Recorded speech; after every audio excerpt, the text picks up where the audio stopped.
Thank you, Rashad. Thank you, Noam. Welcome, everyone. I wanted to begin. There is a Ladino expression or proverb, and I've heard it two different ways, and I'll share both ways with you.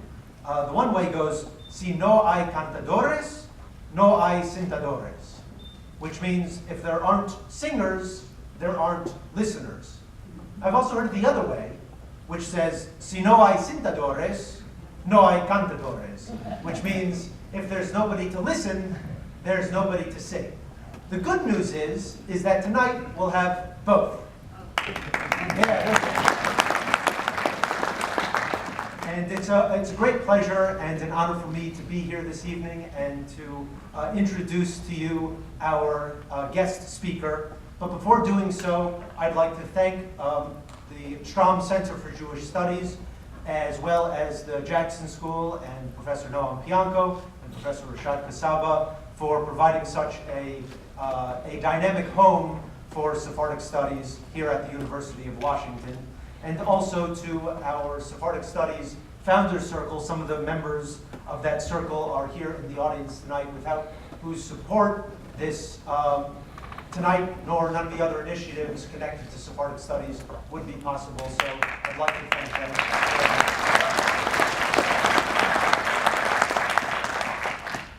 I'd also like the opportunity to thank the Division of Spanish and Portuguese Studies and the chair, Tony Geist, who is with us this evening. And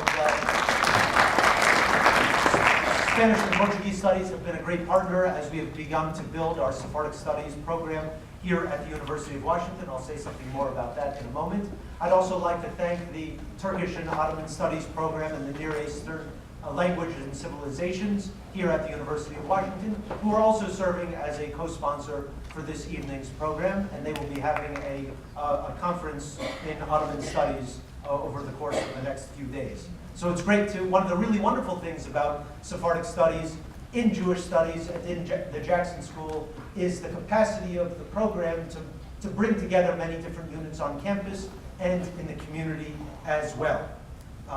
I'd like to mention just a couple other key dates to keep in mind, to think about and stick on your calendar. The first of which is the 40th Anniversary Jewish Studies Gala, which will be taking place on May 13th at the Maritime Center of Harley and Lila Franco.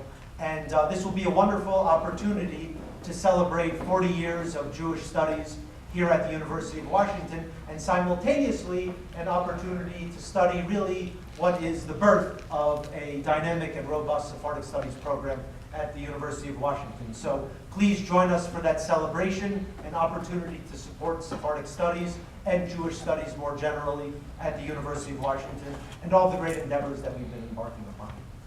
Another great opportunity coming up will be the Jewish Studies Graduate Fellow Student Research Symposium on May 2nd, in which we'll have a number of our graduate fellows working in a wide range of fields in Jewish studies present some of their latest findings. Two of those presentations will be dealing with Sephardic history and culture, one of which will be dealing with the poetry of Leon Bihar, who was a playwright here in Seattle after having come from the Ottoman Empire, and we'll get insight into his poetry.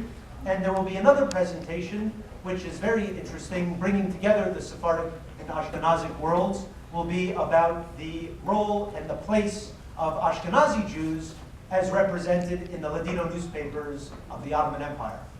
Very interesting. Finally, I'd like to take the opportunity to mention to you that on May 7th at the summit in Seattle, there will be a very unique opportunity to meet representatives from Casa Sefarad. Casa Sefarad is an organization that is housed within the Spanish Foreign Ministry, and among its main missions are to promote Sephardic culture and Sephardic heritage.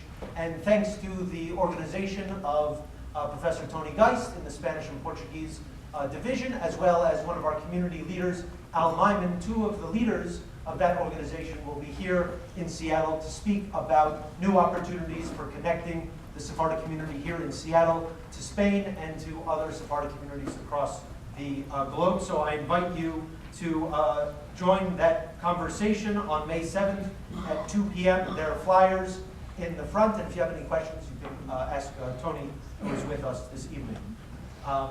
So without further ado, it's really a great pleasure to introduce Dr. Rina Benmayor. Dr. Benmayor is a professor of humanities and communications and oral history and Latino and Latina studies and many other fields at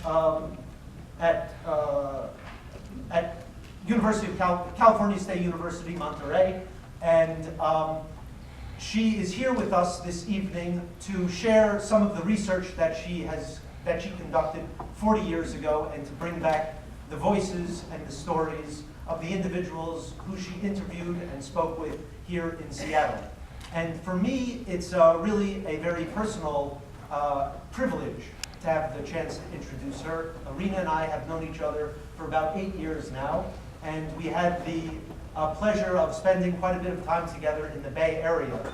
And in the Bay Area, Rina had a relative, an aunt, a tia, Matilda Nefusi, who was born in Greece, and she shared with us not only her delicious cooking, but also many, many stories about the old world. She even had memories of the First World War, if you can believe that, and she shared with us many stories and many reflections, and those were very, that both my wife Andrew and I cherished those afternoons that we spent together. Matilda is no longer with us, but she did tell me that her last name is Nefusi, which happens to have been the same surname as my great-grandmother, and she told me that her father told her that anybody that she will ever meet with the name Nefusi will be related. So she quickly embraced me as a long-lost cousin, and so I think that actually means that Rina and I are also cousins of sorts. And so it's a great privilege for me to introduce Rina this evening. And there's another connection as well, which is that Rina and Tony Geis, the chair of Spanish and Portuguese, were fellow students at Berkeley, where they did their doctoral work a number of years ago. And it's great for them to have the opportunity, I think, to reconnect. And it's thanks also to Tony's initiative that we have been able to invite Rina to return with us to present the work that she was able to sort of resuscitate and revive. And I think that, for those of you who were able to go online and to see the piece that our Sephardic Studies coordinator, Tai Al-Hadef, put together about the music and about Rina's work, you got a little bit of a sneak peek of some of the songs that Rina recorded 4 decades ago and some of the life stories of those individuals. And that was just a taste. And I think we're really in for a very special treat and an opportunity. I think, looking out in the crowd, I see that many of the people here are connected to a number of the people who Rina interviewed 40 years ago, whose songs she recorded. And I think it's a really exciting and unique opportunity for us to be here together at the University of Washington campus and to hear the voices and see the pictures and images and hear the stories of some of our parents and grandparents, and to really bring those stories and those experiences back to life. So without further ado, Rina.